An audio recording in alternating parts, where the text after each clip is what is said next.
শেখ হাসিনার বিছানাও দখল, গণভবনের পাকশালে ঢুকে ঢালাও ভোজ, সরোবরে সাঁতার আন্দোলনকারীদের।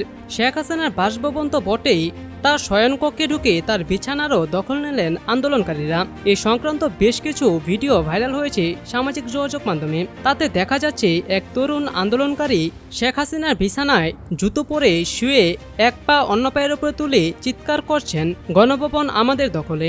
যে বিছানায় হয়তো কয়েক ঘন্টা আগেই বিনিদ্র রাত কেটেছে বাংলাদেশের সদ্যপ্রাক্তন হওয়া প্রধানমন্ত্রী শেখ হাসিনার। সোমবার দুপুর 2:30 নাগাদ ঢাকার বাসভবন গণভবন ছেড়ে নিরাপদ আশ্রয়ের উদ্দেশ্যে রওনা হন শেখ হাসিনা ও তার বোন। তার ঘণ্টাখানেকের মধ্যেই গণভবনে চড়াও হন কয়েক হাজার মানুষ। চলতে থাকে যথেষ্ট লুটপাট। বহু সাধারণ মানুষ গণভবনে ঢুকে পড়ে, তাদের হাতে গণভবনে ব্যবহৃত জিনিসপত্র দেখা যায়। গণভবনের ভিতর থেকে ঘাড়ে, কাঁধে, পিঠে নানা আসবাব সামগ্রী নিয়ে বেরিয়ে আসা ছবি, ভিডিও প্রকাশ্যে আসে বিভিন্ন মাধ্যমে। আরও একটি ভিডিওতে দেখা যাচ্ছে গণভবনের পাকশালে রান্না করা খাবারে দেদার ভোজ সারছেন আন্দোলনকারীরা। গণভবনের সাঁতারের পুলে নেমে সাঁতারও কেটেছেন।